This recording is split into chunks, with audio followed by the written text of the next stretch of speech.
She told me there was no family gathering, but everyone was there except me. She told me there was no family gathering this year. Just like that, in a short call, almost as if it didn't matter. I remember her tone, flat, casual, like she was talking about the weather. Everyone's busy, she said, so nothing's happening. I believed her. I didn't push, I didn't ask questions. I hung up thinking, all right, maybe this year really is different. That night, I was sitting on the couch, scrolling on my phone the way I usually do when I can't sleep. I wasn't looking for anything, just passing time, when I saw it. A photo popped up on my feed, my aunt dressed up, holding a wine glass, smiling big. Behind her was the dining room I knew too well, the long wooden table covered with food, the same table where we had every Thanksgiving and Christmas. I froze, staring at it, trying to convince myself it was an old picture. Maybe she was posting a memory, but the caption hit me. So good to see everyone again tonight. Family is everything. My chest tightened. I swiped to the next picture. There they were, my cousins, my uncles, even my parents, standing shoulder to shoulder in a group photo, laughing like they always do. Everyone was there. Everyone but me. I kept scrolling, each picture hitting harder than the last. My sister standing in the middle, right in front, holding a glass, looking proud. My brother-in-law grinning with a plate of food. Kids running around in the background. Decorations hanging on the walls. A cake on the table. The whole thing set up like it had been planned for weeks. It felt like someone had punched me straight in the stomach. I put my phone down and picked it back up again, hoping maybe I had imagined it. But the photos were still there, more of them being posted as the night went on. It wasn't a small thing. It wasn't a last-minute get-together. It was a full family event, and I had been told it didn't exist. I sat there staring at my phone, numb. It wasn't just missing out. It was knowing they had laughed, eaten, hugged each other, taken pictures together, while I sat alone, thinking there was nothing happening. The thought kept repeating in my head. They lied to me. Not just her. Not just my sister who gave me the excuse, but everyone who stood there and said nothing. For a long time I just sat in silence, phone in hand, trying to process it. I couldn't understand why. What did I do that was so bad that they didn't even want me in the room? What was the point of pretending? She could have told me straight up not to come, and it would have hurt less than being told nothing was happening at all. I went back to the photos one more time, scrolling through faces I'd known my whole life, faces that didn't even look like they'd noticed I wasn't there. The longer I looked, the heavier it felt. In that moment, sitting alone in the dark, it hit me. Maybe I had never really been part of them at all. My hands were shaking when I picked up the phone. I didn't think, I just hit her number and waited. She answered on the second ring, her voice light, like nothing had happened. Hey, what's up? She asked. I didn't waste time. You told me there wasn't a family gathering this year. There was a pause, short but sharp, before she laughed under her breath. Oh, that? It was nothing. Just a last-minute thing. Honestly, you didn't miss much. I felt my jaw clench. The images I had seen, tables loaded with food, balloons tied to chairs, even a microphone in my uncle's hand, as if he'd been giving a toast, flashed through my head.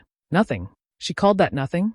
It didn't look like nothing, I said, my voice low. There were decorations. There was a cake. Everyone was dressed up. That's not last minute. She gave a sigh, like I was being dramatic. You're reading too much into it. People brought a few things, that's all. It wasn't a big deal. I wanted to scream. Instead, I gripped the phone tighter. So why tell me it wasn't happening at all? Another pause. I could almost hear her thinking, choosing her words carefully. I didn't think you'd care. Honestly, you've been so busy. I figured it was better not to bother you. My chest burned. Better not to bother me? With my own family? She chuckled again, soft and fake. You're blowing this out of proportion. Look, it wasn't planned. Everyone just happened to be free. That's it. But I knew she was lying. The matching centerpieces on the tables, the food set out in perfect trays, the photos with captions about how long it had been since everyone was together. It wasn't something people threw together in a day. It had been arranged, thought out, and she was brushing it off like I was some stranger asking too many questions. I tried reaching out to others. I texted my cousin. So there was a gathering? Why didn't anyone tell me? Hours passed. No reply.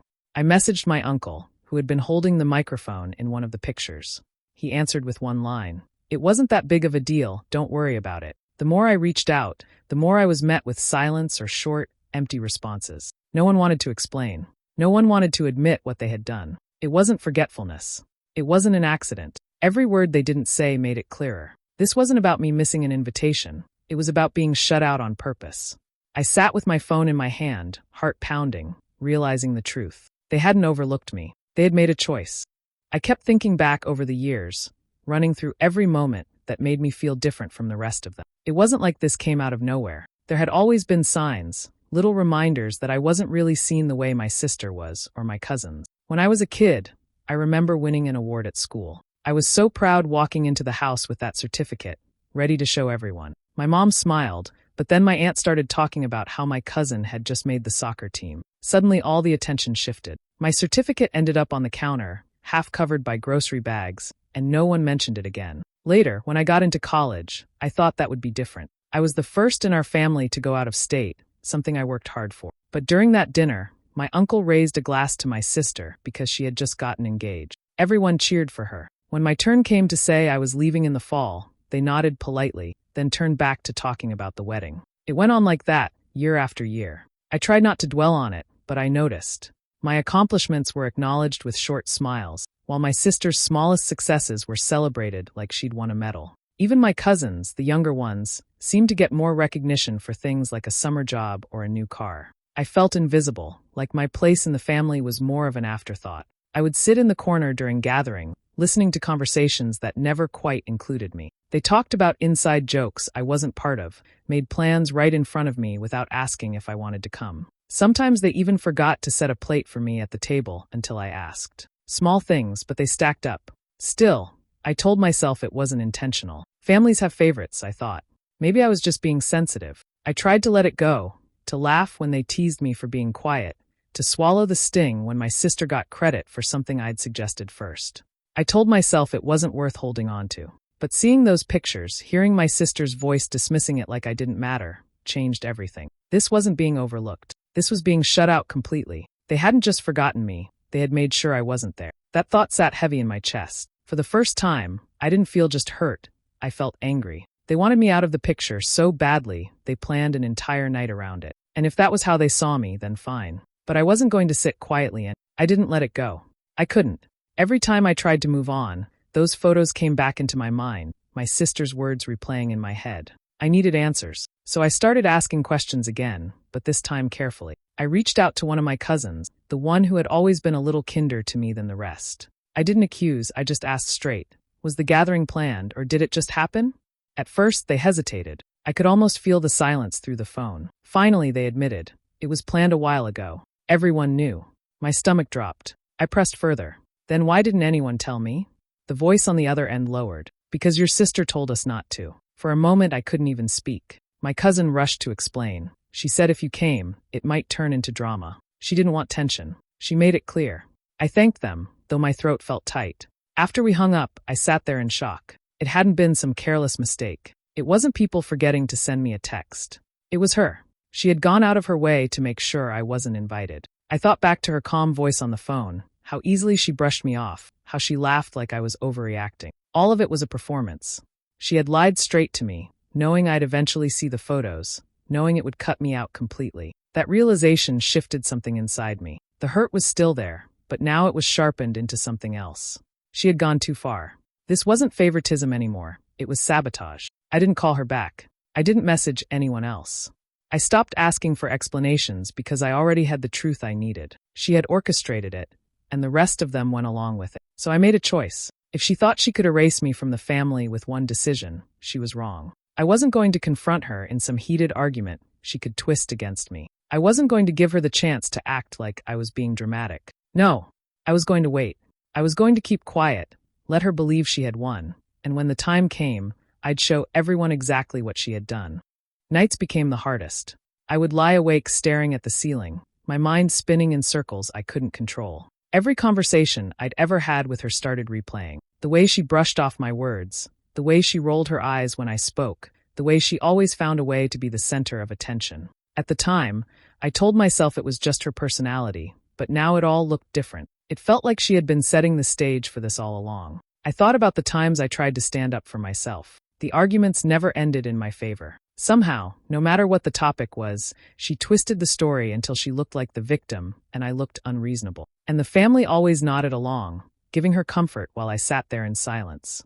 I realized it wasn't just that they believed her more, it was that they never even considered I might be wrong. The more I thought about it, the heavier the humiliation grew. She had made sure I wasn't there, and everyone else had gone along like it was normal. I felt grief for the family I thought I had, for the idea that they actually cared. That illusion was gone now. What replaced it was anger that didn't fade. I knew yelling at her wouldn't change anything. She would laugh, call me dramatic, and the others would agree. But if I could show proof, if I could lay out exactly what she had done, then she wouldn't be able to talk her way out of it. So I started keeping track. Screenshots of texts where she had lied. Old messages where she downplayed my successes or exaggerated her own. Photos from social media, lined up in order to show just how much effort had gone into that night she claimed was last minute. I even saved voice messages she had sent in the past, ones where she mocked me or twisted stories about me. Piece by piece, I built a picture of who she really was when no one was paying attention. It wasn't about proving she lied once. It was about showing a pattern, showing that this wasn't a mistake, but years of manipulation. Every night as I added another screenshot or another note to my folder, I felt the rage turn into something sharper, more controlled. I wasn't planning to yell. I wasn't planning to fight. I was planning to expose. And when I finally did, it would be in front of every single person who had looked past me for years. I didn't know when the right moment would come, but I knew it would. And when it did, she wouldn't be able to hide behind excuses or laughter. She would be standing in the middle of the room with nowhere to run. The chance came sooner than I thought. Word spread through the family about my father's upcoming birthday. It wasn't just any birthday. It was one of those milestone numbers that everyone wanted to make special. I caught wind of it through a casual post one of my cousins made online. Nothing direct to me, just a hint buried in a comment. That was enough. I didn't wait for an invitation. I knew it would never come. My sister would make sure of that. She probably assumed I'd sit at home again, left in the dark while they gathered without me. Maybe she even believed I was too tired to fight back. But she was wrong. This was the perfect stage. Everyone would be there. The same faces that had looked at me with polite smiles while cheering her on would be gathered in one place, and I would finally have the chance to show them the truth. I started planning quietly. I picked through the folder of evidence I'd built, deciding what would matter most. A pile of screenshots would look messy, but a few sharp examples, clear lies, her exact words, undeniable proof, those would cut through. I rehearsed what I would say in my head, short and steady, nothing she could twist. The thought of walking into that party made my chest tighten, but it also gave me focus. For once, I wasn't going to be the one standing in the corner while she soaked up all the attention. This time, she would be the one exposed under the weight of her own actions. I kept my plan to myself. No texts, no warnings, no hints. If I showed my hand too soon, she'd find a way to spin it before I arrived. She was good at that, turning herself into the victim before anyone had time to think. I couldn't give her that chance, so I stayed quiet. I let the days pass, each one building toward the night of the celebration. I imagined her face when she saw me walk through the door, how she would try to cover her surprise, how fast she would scramble for excuses. But this time it wouldn't work, because I wasn't coming just to sit down and smile politely. I was coming with proof. Proof that she lied, proof that she had been pulling strings for years, proof that every story she told about me was part of her game. The thought gave me a strange kind of calm. For the first time in a long while, I felt in control. She thought she had shut me out. What she didn't know was that I was already on my way back in, this time on my own terms. In the days leading up to the birthday, I worked quietly. I printed out the screenshots, choosing only the ones that mattered most. I didn't want a pile of messy pages. I wanted clear proof, the kind no one could argue with. I picked the text where she had told someone not to invite me, word for word, her name right there above the message. I printed the photos with captions showing the event was planned weeks in advance. I gathered the small pieces into one folder, neat and organized, ready to open when the time was right. I didn't stop there. I reached out to the cousin who had admitted the truth before. I didn't push them, but I asked if they would back me up if I needed it. They hesitated, nervous, but in the end they agreed. They told me they had felt guilty ever since the last gathering, that they didn't think it was fair how I had been treated. Knowing I had at least one person who wouldn't stay silent gave me more confidence. Every night I went over what I was going to say. I stood in front of the mirror, folder in my hand, speaking the words out loud. I practiced keeping my voice steady, not too loud, not shaky. I didn't want to sound angry. I wanted to sound sure, calm, but sharp enough to cut through every excuse. I repeated the lines until I knew them by heart. You told everyone not to invite me. You lied when I asked you directly. You called it last minute, but here's proof it was planned. Simple, clear. No room for her to twist it.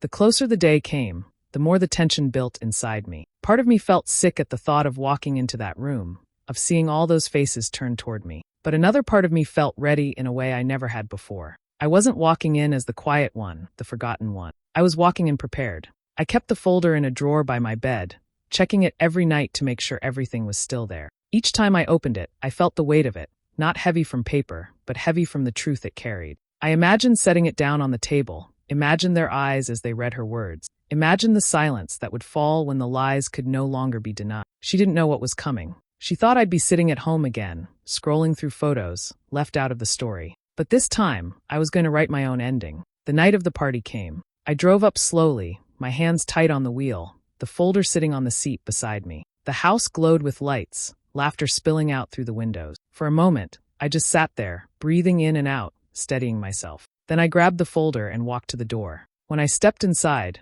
the sound seemed to drop. Conversations cut off. A few people actually gasped. Faces turned toward me, wide-eyed, caught off guard. I could feel the weight of their surprise pressing in, but I didn't flinch. My sister was the first to speak. She forced a smile, lifting her glass like she was welcoming me. "Oh, I thought you couldn't make it." Her voice was too sweet, too practiced. I met her eyes. Funny, I never said that. The room stayed still. People glanced at each other, unsure. She laughed lightly, like she could brush it off. "Well, you're here now, so that's good." I set the folder down on the table beside the cake. The sound of it hitting the wood was louder than it should have been. "I'm here because you didn't want me to be." Her smile slipped just slightly. "What are you talking about?" I opened the folder and pulled out the first page. A printed screenshot. Her name at the top of the message, the words clear. "Don't tell MC. It'll cause drama." I held it up. "This is your message." Murmurs rippled through the room. She shook her head quickly. "That's out of context. You don't understand." I laid the next page down, a screenshot of our call log followed by her text to someone else about the gathering being planned. "Out of context? You told me there wasn't a gathering at all. You told me it was last minute. But this shows it was planned for weeks." The whispers grew louder. A few people leaned forward to read the papers. Her face started to flush red. "It wasn't like that," she stammered. "You're twisting it." I didn't raise my voice. I just set down the next piece. Photos with captions, dated weeks before the event, about looking forward to it. Planned. Celebrated. And all of you were told not to say a word to me. The room was heavy now. Eyes that had always slid past me before were locked on. My father's brows furrowed. My aunt's mouth was pressed tight. My cousin, the one who had told me the truth, gave a small nod, confirming it. My sister's words stumbled out, weak. "I was just trying to keep the peace." I cut her off, my voice steady. "No, you were trying to erase me. And now everyone sees it." The silence that followed was louder than any shouting match could have been. She stood frozen, eyes darting around the room, searching for someone to back her up. But no one spoke. The silence broke when my aunt spoke first. Her voice was sharp, louder than usual. "You told us it was just easier this way. You made it sound like MC didn't want to come." She looked straight at my sister, anger written across her face. My uncle followed, shaking his head. "You lied to all of us. You said it was better if we kept things simple. That's not keeping the peace.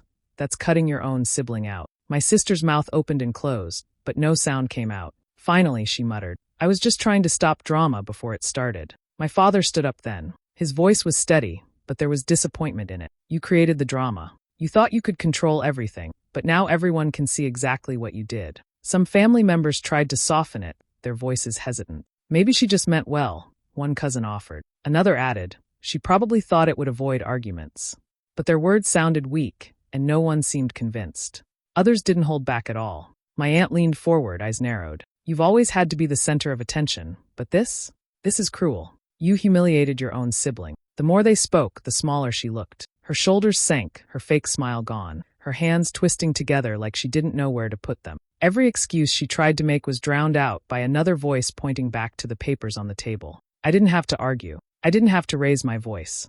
I just stood there, watching as the truth settled in around them. The evidence spoke for itself. The printed words were there in black and white, undeniable. For the first time, I didn't feel like the outsider in the room. I felt steady calm, even while she squirmed under the weight of everyone's eye. All those years of being ignored, pushed aside, forgotten, they flipped in that moment. Now she was the one under the spotlight, and there was nowhere for her to hide. I could see it in their faces. The image she had worked so hard to build, the charming daughter, the golden sister, the one who always had everything under control. It cracked right there in front of them. And once it cracked, there was no putting it back together. She tried one last time, her voice thin. "I didn't mean for it to go this far." But no one responded. No one rushed to protect her. They all just looked at her, then at me, and the silence that followed was louder than any apology could have been. I looked at her one last time. She was standing there pale, her words dried up, the papers still sitting on the table for everyone to see. I didn't raise my voice. I didn't need to.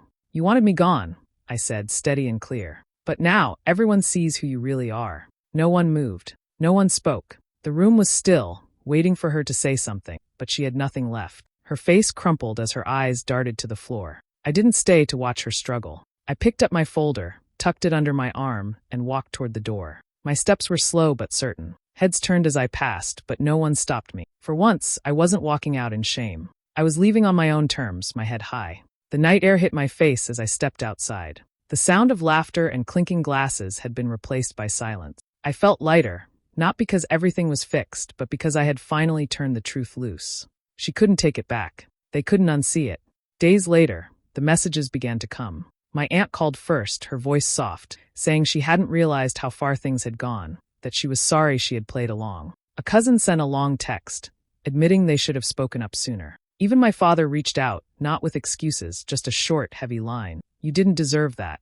I read every word, but I didn't answer right away. The apologies were there, but trust wasn't something I could rebuild overnight. They had all seen me pushed aside for years and stayed quiet. Now that the curtain had been pulled back, they wanted to step closer again. Part of me wanted to let them, but another part knew it wasn't that simple. I wasn't going to pretend everything was fine just because the truth was finally visible. They had chosen her story over me too many times. That couldn't be undone with a few sorries. As for her, she stayed silent. No calls, no texts, no attempt to fix what she had broken. Maybe she thought there was nothing she could say. Maybe she was still trying to figure out how to rebuild her image. That wasn't my problem anymore. I sat with it all, the weight of betrayal balanced by the sharp satisfaction of knowing I had not stayed invisible. They had tried to erase me, but in the end, the truth had made me impossible to ignore. It wasn't a happy ending. Families don't snap back together like nothing happened. But it was enough. Enough to know that I had stood up. Enough to know that she could never hide what she had done. And enough to know I had left the room with dignity still intact. Hi besties, thank you so much for watching to the end. Please remember to like, comment and subscribe.